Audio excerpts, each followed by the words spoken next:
a long time here at school at Rutgers, and then starting in graduate school, working here part-time in many different capacities, residence life, career services, learning centers, the counseling centers, and then finally coming to work here full-time at the Educational Opportunity Fund program, the TRIO programs, and now I teach here part-time women's and gender studies, women's leadership courses, undergraduate courses, and teach counseling psychology graduate courses. So Rutgers has been home for more than half of my life. So I've been here more of my life than not. So this is exciting. I see lots of, again, people I know here today and some new faces and new friends I'm making today. So Contagious Optimism is a project that I feel fortunate to have gotten to be a part of just a few years ago. I believe that life takes us exactly where we're meant to go, and that there are really no mistakes and no accidents. And in November of 2010, I received an email that said that there was a new certification program for doing career coaching with baby boomers. And to tell you a little bit about what I do is I have my own business as a career coach, life coach, resume writer. And I would say that well over 50% of the people that I work with are baby boomers. So I said, well, this is perfect because I would love to kind of learn more about any more information I could get about working specifically with baby boomers. So I responded to this email, ended up setting up a conversation with a woman whose name is Michelle O'Connor. And in the conversation with Michelle, she said to me, you know, my boss, David, and that's the David Mezzapel that you see on the book, my boss, David, is working on a book project, and just from your background, it seems like something that you might be interested in. So she told me a little bit about it, and at the time, the name of the book was called Life Carrots. And the idea was that, you know, the dangling the carrot, you know, the idea that there's something for you to look forward to. No matter what's going on in life, there's always something for us to sort of move in the direction of something positive. And so it was called Life Carrots, and I really liked the idea because the whole idea was really about positive thinking. And so it really did feel perfect for me. So I ended up then setting up a conversation with David, and that was about almost 3 years ago, 2.5 years ago now. So what's exciting is to be a part of a book project from the beginning. So to jump onto something that had just started out at that time. David Mezzapel was still in the process of looking for authors, so he was seeking authors, people who wanted to be a part of the project, people who believed in the idea of positive thinking and felt that that had made a difference in their lives. And it was exciting to sort of watch more authors come on board and then writing these pieces and submitting pieces, and of course some things get taken and some things don't. And then here is an idea in David's head to sort of tell real people's stories about, you know, overcoming failures, overcoming difficult situations, or just even providing advice about how they've come to achieve something important in their lives. And it was just an idea, and then it was a manuscript. There was an entire manuscript with over 70 different authors that, you know, then David was meeting with publishers, and I remember the whole process of meeting with a publisher today, and he would keep us updated about what was going on. And it was just an exciting process to be a part of.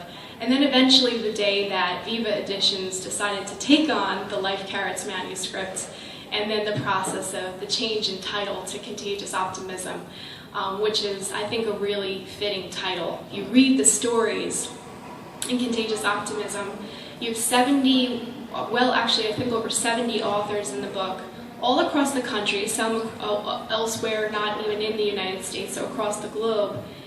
People who are, again, everything from doctors and lawyers and business people to educators to counselors to coaches to entrepreneurs, and then just, you know, parents, partners, just regular people like you and I who have, you know, been through something and feel that they have something to share in terms of some kind of wisdom of how they've overcome or how they've achieved. So the stories really range from dealing with family situations, with parents or with children, with other people, getting through divorce, overcoming being laid off from a job, losing a house, losing material possessions, going through, different types of tragedies, getting through an illness of either yourself or a family member, but or failure in business and learning how to, not let that get you down and get back up again and start over. But the stories are diverse, they're vast, they cover honestly everything that you can think of, and really every aspect of life. And no one person or no two people write the same. Everybody has a different style, a different sort of way that they've come through things. And so, in kind of starting today, before I do a little bit of reading of some of my chapters, I have 3 brief pieces in this book, along with my 70 fellow co-authors.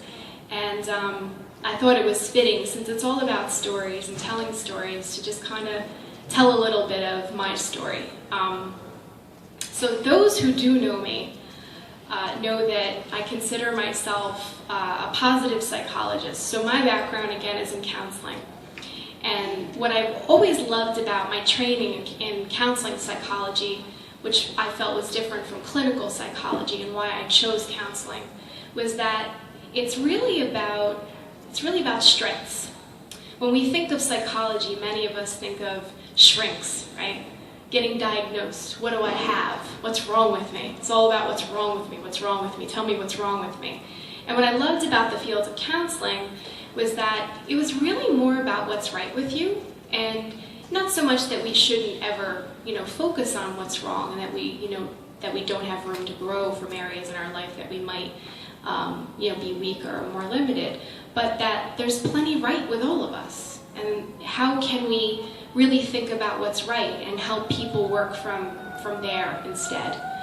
So with positive psychology, this idea, again, of focusing on what's right in people, and also, instead of focusing on or looking at things you've done as mistakes, trying to find the meaning. We all can say that we've made mistakes, or there's things that have gone wrong in our lives, but how can we, instead of thinking about, I made a mistake, think about what is the meaning in that experience? Instead of being reactive, instead of reacting to things that happen to us, to be proactive and try to create more of what we want, instead of feeling like, sometimes, especially in stressful situations, we can feel like life is happening to you. Things are being thrown at you. You feel like you're sort of just blowing in the wind with whatever is happening in your life. So being proactive instead of reactive.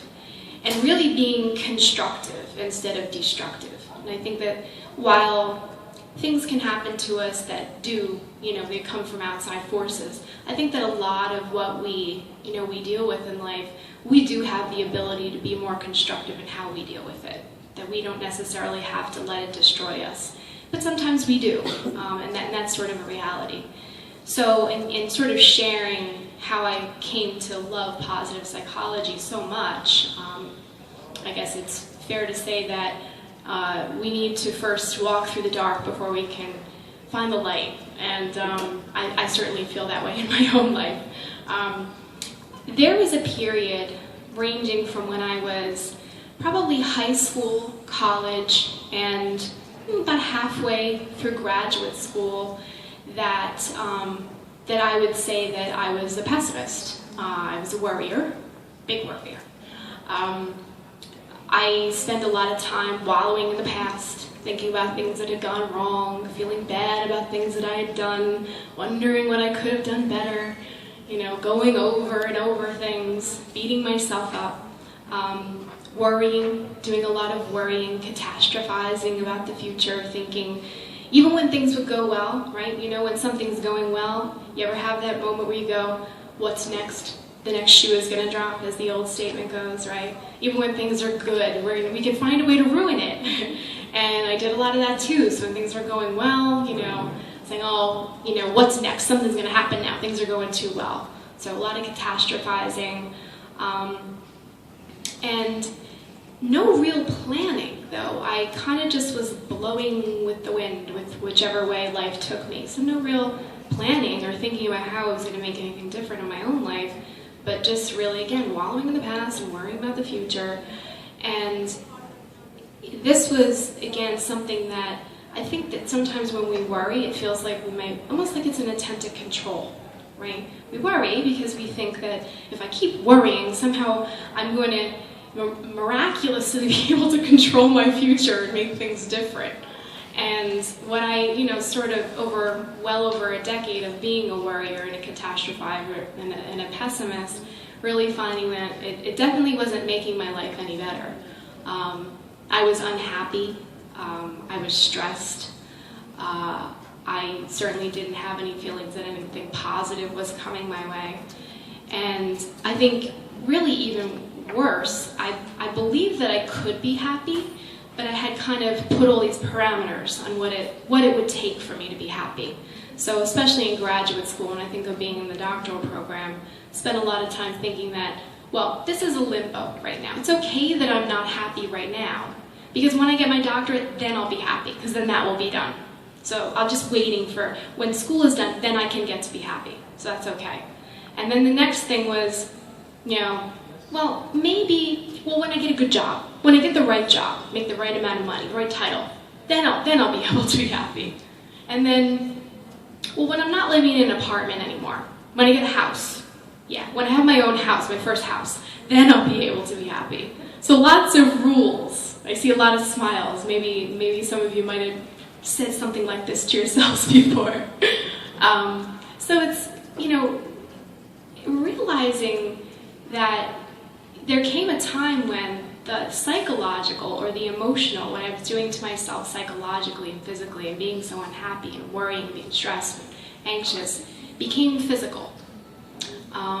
And for a good couple of years, and it took me, I would say, at least 2 or 3 years of going through a variety of different physical experiences before I had my own epiphany about what I was doing to myself. Started out with lower back pain, to the point where I used to say that it felt like this part of my body and this part of my body were like two completely separate things, and that the top was like grinding on top of the bottom. It hurt so bad. My back hurt me so bad. Then jaw pain, jaw hurting me, but then the best was that if I laughed or smiled or was in mid-conversation with somebody, I would have to go, oh wait, my jaw just popped, it unlocked. So my jaw would just unlock itself, unhinge itself in the middle of conversations. I'd have to like snap it back into place. And so clearly grinding my teeth, maybe at night during the day. I would catch myself during the day doing it. I was obviously doing it at night, making it so bad that I could hear almost like sand inside my jaw. That's how bad it was. But the worst of the worst was probably midway through my doctoral program. I went through probably about a year where I was having panic attacks. I didn't know what they were at first. I almost went to a doctor to see if I had asthma, because I would get to a point where there wasn't anything necessarily that would happen to me beforehand, but all of a sudden I couldn't breathe. I had just the sensation of not being able to breathe. And it felt like almost like something or someone was sitting on my chest, and there was this terrible weight on my chest, and I couldn't get any air. And they would come on out of nowhere. It wasn't like something happened beforehand. They would just hit me. And so I said, oh, it must be asthma? Maybe this is asthma? Then I would talk to people with asthma, and it didn't sound like that was what they were experiencing. And then I was reading online, of course, and looking through all my psych books, and I should know, right, all this psychology background. And I realized, I think I'm having panic attacks. And they went on, like I said, for about a year, but the problem was, after the tail end of that year, they had gotten progressively worse, to the point where something that was maybe happening to me once a month was now happening to me several times a day. I was having several panic attacks a day. So it was honestly getting kind of debilitating. It was hard for me to focus on writing my dissertation. I was counseling clients at this point. It was really hard for me to do this work. So it's one of those moments where you say, am I doing this? Is this something that I'm doing to me? And if it is there something I can do to change it? Is there some way that is there something that I can do to change my perspective, or change the way I look at life, change the way I deal with the things that happen to me? And so that's what I did. I think it was really just a decision in a moment. I can even remember, I don't know if my mom remembers, this is my mom right here, walking through, we had like a shopping day, a girls' shopping day, and we walked through Macy's together, and I was talking to my mother about these panic attacks. And I think that actually that conversation was probably where it all began, and where I said, you know what, a wise mother said, do you understand what this is that you're going through? Do you know what you want to do about it?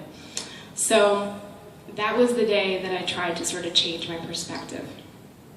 And in thinking about how do you change your perspective, you can't always change what's going on in your life. There's only so much we have power over. When things happen to us, and they do, some things you can do about it and some things you can't. So thinking about, well, what can I do? So part of it really had to do with just noticing what I had. Stopping being so concerned about all the things I didn't have. I didn't have the doctor, I didn't have the house, I didn't have the job, looking at all my friends, and here I am, in my late 20s, I'm still in school, and all my peers are getting married and buying houses and making money, and I felt like, when is this ever going to be me? I'm all stressed out. And so thinking, what do I have? And I think, I had a lot. So I started to make a practice at the end of every day, essentially count your blessings, as the saying goes. And I would think about what had happened to me that day specifically. What happened, big and small, that was worth being thankful for. And again, sometimes we have to start with the little stuff. Maybe it's harder to see that there's any grand thing going on. So I started with little things like you're driving, to the store and somebody lets you make a left turn. That's something to be thankful for. You get to the store, somebody holds the door for you. That's something to be thankful for. A conversation with a stranger that you meet in the store, that's something to be thankful for. There's good people out there. Trying to find the meaning also in those experiences. Not letting them pass by as we often do. Realizing that those are messages and signs that there are lots of good people out there. We spend a lot of time saying this is a bad world. I've got a 4-year-old, right? And it's a more dangerous world than it was when I was a 4-year-old, and more dangerous perhaps than when my parents were 4-year-olds. But it's still not a bad world, and it's still filled with lots of really good people. And so those little things that happen, I think, are messages to us that there are good people in this world, there are good things in our lives. The more that I found myself being thankful, the more I even started to realize those things felt like they were multiplying, almost. So it's like it got easier for me to see what I had to be thankful for. So every day, it felt like at the end of that day, the list got longer and longer and longer. This is a practice that I've been doing now for a little over a decade. I think I started in about 2000, so about 13 years. And I can definitely say that now I do this throughout the day. It's not something I do at the end of the day anymore. It's something that I do repetitively throughout the day and then again at the end of the day. So I actually will thank, to me, it's a God. We all have a different belief in whether there is a higher power or what kind of controls this life that we live. But whatever it is, even if you're just thankful, doesn't mean if you're thanking anything or anyone specifically. I say thank you for the same things over and over again throughout the day. And that made me feel kinder towards people. So being thankful made me feel better about people. It made me want to be better to people. So the other sort of practice is, smiling. I've always been a smiler and a laugher. I can't lie. That didn't start, 13 years ago. That's been since I was a little kid. But, smiling at people and not being afraid. Sometimes you're walking past someone and they're not smiling and you have that thing go through your head, and I still do, where I go, oh, maybe I should just look at them. Maybe, why are you staring at me? Or I go, stop it, and I smile at them. They smile back, great. If they don't, no big deal. But, just smiling. Saying thank you. Saying thank you to people who've done something nice for you. Even, again, little things. But since we don't say it a lot, it can be a big deal to other people just to hear it. You know, when you see someone that's stressed out, to try to even, you know, acknowledge it, or not, you know, not try to do something that perhaps stresses them out even more. You think about, I always think about cashiers in a, you know, in a store, or servers in a restaurant, and we can give people a really hard time because they're going too slowly. We all have those moments, right? We get frustrated, or my food's not coming fast enough, or all the things that we go through. And I think that I've really tried to, in those moments where I have those very same reactions, realize that everybody has a life. You never know when you're mad at the guy in front of you when you're driving and he's going too slow or she's going too slow, what's going on in their life. So we're very much, you know, it's human nature, we focus in on ourselves and the things that are going on with us, but you know, recognizing that everyone else is going through that too. And they have no idea where you're trying to go, what you're trying to do, if you're in a hurry. Other people don't know that. So again, being kind, being considerate for others. And then the other sort of practice for me has been, instead of worrying, to try to actually be proactive in how I plan for the future. I definitely believe in planning, but in a proactive way. Things can seem so big. We look at things that we have to do, a big house project that you have to do, a big project at work, a big project in class and school. You know, for me, I think it really began when I was writing a dissertation. You know, people say, "Oh, you wrote a book," but that book, to me, I had to learn how to break that book into lots of different little papers that got woven together. So not looking at things as this big, but breaking them down into the little steps. And you know, again, I'm a to-do lister. I became a to-do lister about, like I said, 13 years ago. It's Sunday. Tonight is when I make my list. Every Sunday night at the start of every week is when I begin to sort of think about what I have to do for the week, but to break it down into little steps, because it allows you not to feel so overwhelmed by the things that you have on your plate. And it allows you also to feel a sense of accomplishment when you can do it, and you can cross something off. I love crossing stuff off. Anyone a to-do lister in here? It feels good to cross stuff off, right? It's pretty awesome. I love it. So breaking things down into little steps and planning. And it makes it so much easier to reach whatever goals you have if you can just break it down into little steps. And I think it helps us not see things as so big. And that's a big piece of it too. We often will look at things we want to do and feel like, well, I can't do that. And we can tell ourselves a whole bunch of reasons why you can't do it. There's all kinds of reasons that are based in reality oftentimes, why that's going to be too hard. And, you know, I have to say that as much as I certainly am an optimist, I still have those moments where I think I can't do it. But then just stepping back for a second and thinking, yes, I can, I just need to figure out what my plan of attack is going to be. If it's important enough to us, we can certainly garner the resources from within ourselves or within our network of people to be able to do it.